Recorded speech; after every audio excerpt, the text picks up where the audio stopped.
процедурално се јавувам согласно членот 42 став 3, кој што вели поисклучок како председателот на владата, односно представник на влада, нејзин член или носител на јавна функција, изјави дека од оправдани причини не е во можност да даде усен одговор на таа седница, должен е одговорот во писмена форма да го даде во рок од 20 дена. Пред малку сведочевме на одговор на премиер, кој што во суштина сведочи каков е резултатот кога некој ќе стигне до врвот на некоја планина, а без да искачи целата. Значи, стана премиер избран во штаб, не на избори. И сега, ај што стана премиер со избор во штаб, туку се сака и да биде пратеник. Па вели, следни пратенички прашања, ќе ви одговарам писмено. Па кој сте вие тоа да го кажувате? Знаете зашто сте овде? Зашто овде има деловник.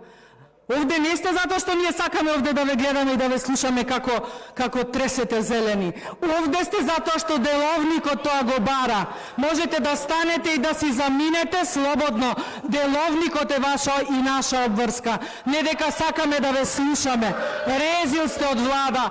Европски вредности, еве гледајте како владата ги напушта пратеничките прашања. И овде не може премиер да изигрува пратеник и да кажува како премиерот и министрите не биле рамноправни со пратениците, па не можете ни да бидете. Вие овде треба да одговарате пред пратениците, а не пратениците да одговараат пред вас.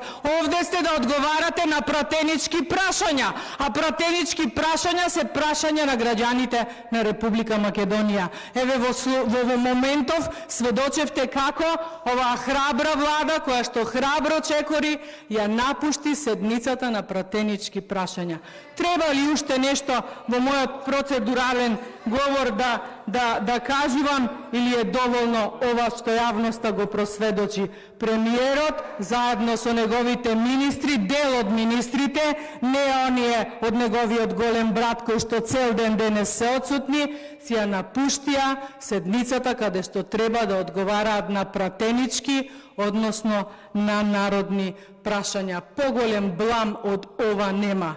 Може би премиерот сака да биде пратеник, може би премиерот сака да биде вистински премиер, но со овој чин само докажа дека на вистина е инсталиран, октроиран и дека тука не му е местото. За жал, просведочивме на уште еден блам од актуелнава власт. Жалам, но тоа е реалноста. Ви благодарам.